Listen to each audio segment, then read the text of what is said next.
Sa pagsisimula ng taong ito, maraming mga bagong motorcycle scooter ang inilabas ng iba't ibang mga branch sa iba't ibang bansa na unti-unti nang dinadala ngayon sa Pilipinas, kagaya na lamang ng kararating lang na bagong Yamaha NMAX Turbo 2025 model. Hindi pa man masyadong nasisilayan ng marami ang bagong modelong ito, ay may mga bagong motorsiklo pang inilabas ngayong taon ng iba't ibang mga brand na mas maganda pa raw sa Yamaha NMAX, at yan ang iisa-isahin natin ngayon. Ang mga motorsiklo na siguradong mapapabilib ka na lang sa ganda ng mga format, mga katangian na dinadala ng mga ito, kasama ang mga kabuang presyo ay aalamin natin. Pero bago yan, syempre, kung bago ka pa lamang po dito sa ating channel, ay huwag kalimutang pindutin ang subscribe button pati na ang notification bell para naman ma-update kita lagi sa ating latest video upload. Ito ang bagong Hero Zoom 110cc. Isang Indian brand na kakapasok lang din sa Pilipinas, pagdating sa forma, modern and sleek design.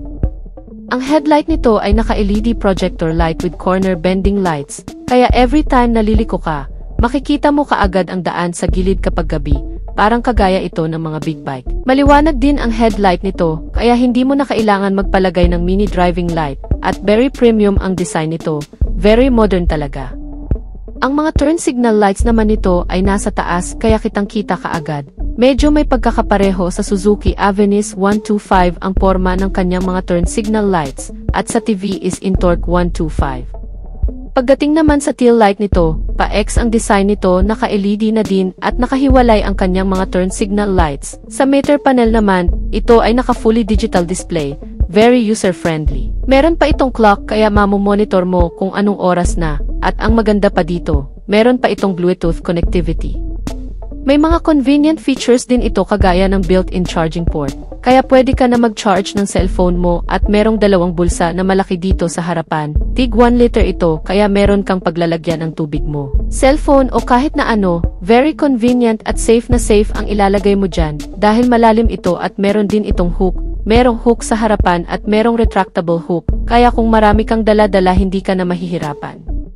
Malaki din ang legroom nito o ang kanyang footboard, kaya perfect na perfect din pang araw-araw, lalo na kapag galing ka sa grocery or sa palengke, hindi ka na mahihirapan sa mga bitbitin mo. At ang maganda pa dito, mataas ang kanyang ground clearance, 155mm, kaya safe na safe ito sa mga lubak-lubak, maputik, at matataas na humps. Sa ilalim ng upuan nito, meron itong 18-liter storage, kaya may paglalagyan ka pa ng mga gamit mo dito sa loob. At ang maganda pa nito ay merong ilaw ang kanyang underseat storage, kaya kapag kagabi ay madali mong makikita ang kukunin mo dito sa loob nitong U-Box. Nandito na din ang tangke nito, ang fuel capacity nito ay 5.2 liters, parang 125, or 150cc lang ang fuel capacity nito, kaya matagal-tagal bago ka maubusan ng gasolina. At very fuel efficient itong Hero Zoom na ito, dahil ang fuel consumption nito ay nag-average lang ng 50 to 52 km per liter. Napakatipid sa gasolina, kaya perfect na perfect din to pang hanap buhay o pang long ride, dahil sa isang full tank mo, ay talagang malayo na ang mararating mo. Pagdating naman sa makina nito, ito ay 110.9cc, air-cooled, 4-stroke. Single overhead cam engine, 2 valves, at ito ay fuel-injected na din. Ang maximum power nito ay 6 kilowatts at 7,250 RPM, with a maximum torque of 8.7 Nm, at 5,750 RPM, at sa starting system nito, bukod sa kanyang electric push start, ay meron pa itong kickstart, kaya kung sakaling pumalya ang electric push start mo, ay hindi ka magtutulak. Pagdating naman sa mga gulong nito, naka-tubeless na ang mga ito. Ang sukat ng kanyang gulong sa harapan ay 90x90x12, sa likod naman ay 100x80x12, naka-diamond cut alloy wheels ang kanyang mags, kaya magandang tingnan.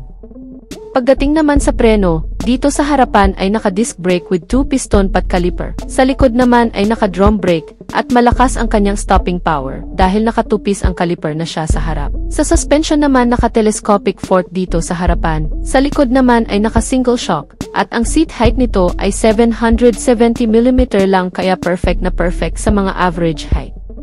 Siyempre siguro kahit 5 flat ang height, kayang-kayang madrive ang motor na to. Dahil napakababa lang ng kanyang seat height, kaya madali itong maida-drive kahit na mga beginner rider o yung mga nag-umpisa pa lang. Pagdating naman sa presyo nito, sobrang affordable lang. Dahil 69,900 pesos, sobrang affordable lang talaga ang bagong scooter na ito. Pero ang mga specs and features ay very advanced ang technology, kaya talagang nakakahanga din ang gawa ng India.